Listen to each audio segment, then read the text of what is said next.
I want to be very careful about how much I talk about Devashana, because it can be disempowering for me, can be off-putting for others, can be counterproductive for Dave. Like it's a very complex, multi-layered, and very nuanced question.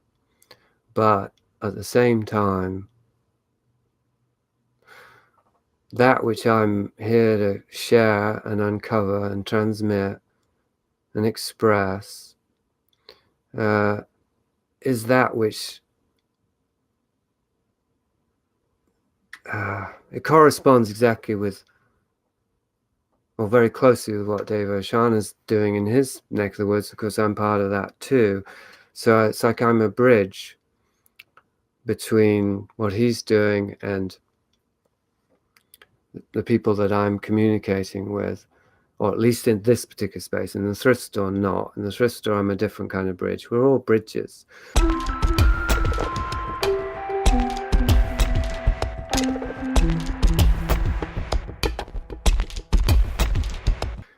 The possibility of every articulation, every expression for us as individuals, as relative individuals, is for the divine to embody more than it has embodied before, for our souls to become more embodied, more present, more incarnate, and for the whole of existence to become more of an embodiment, to become more ensouled, more enlivened, more animate.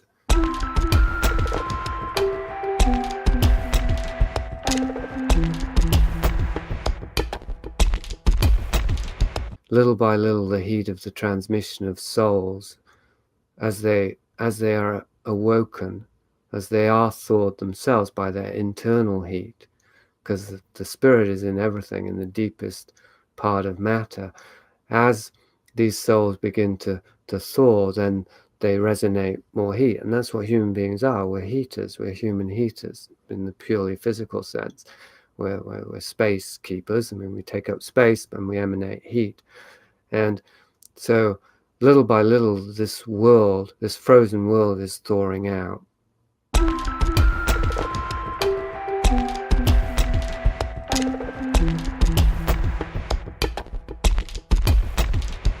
In the thrift store, I work with people who are clearly more frozen than I am, more traumatized, darker, more lost, more confused.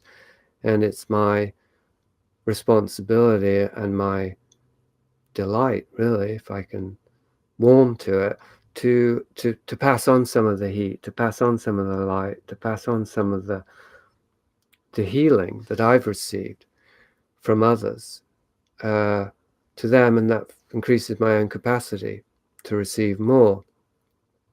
The more functional I become, the more I can help others, the more I can be helped. The more I can receive the transmission, the more I can transmit it, the more I can receive it at deeper parts of myself.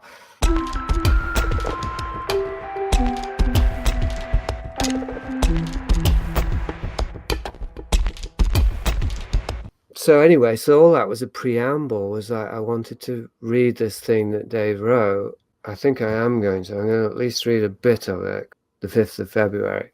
You may have noticed from recent emails and online events that I'm on a quest to deliver the purest enlightenment transmission. This means refining everything that I do and offer down to the essentials. That involves getting rid of unnecessary things. I'm sure you already understand that many unusual and beneficial phenomena happen around me, that I can endlessly talk about and explore them, as well as offer numerous teachings, practices, and therapeutic interactions. However, life is too short and too full of things and activities to permit the best of the best to be clearly discerned. Hence, the truly obvious must be made conspicuously obvious. This is not to be done by talking about it, because that creates more busyness, but by simply delivering the goods without explanatory noises.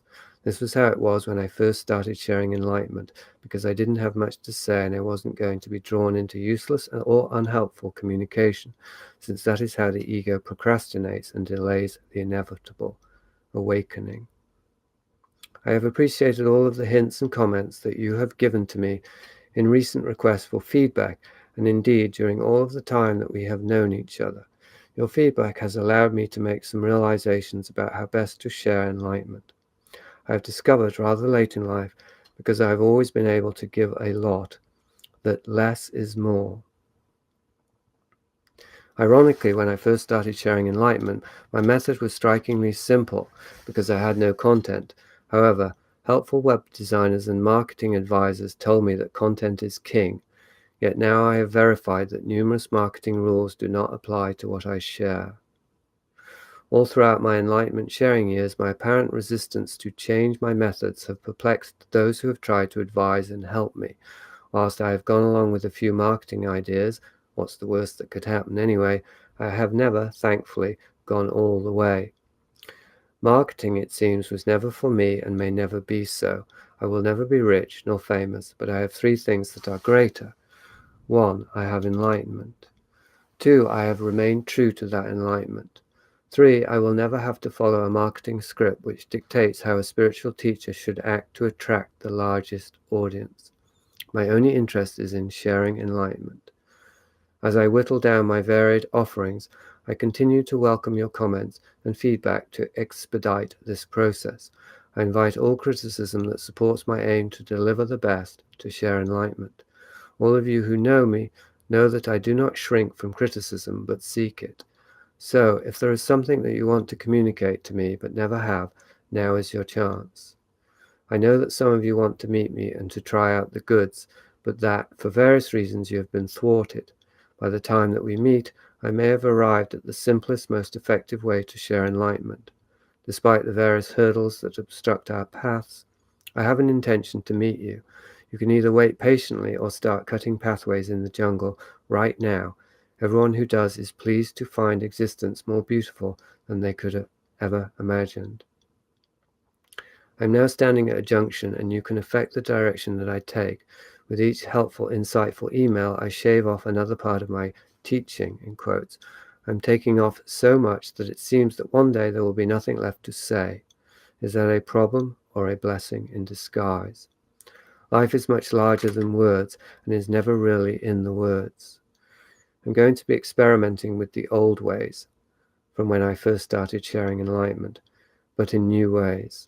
The old way of meeting in person in the real world has to be translated into meeting online. Already there have been very good results, but more tweaking is required, boiling away the inessentials to get to the essential, the purest transmission of enlightenment. This is a worthy and exciting quest. If you have read till the end of this message, then I know that we are going to meet, somewhere, somehow, sometime.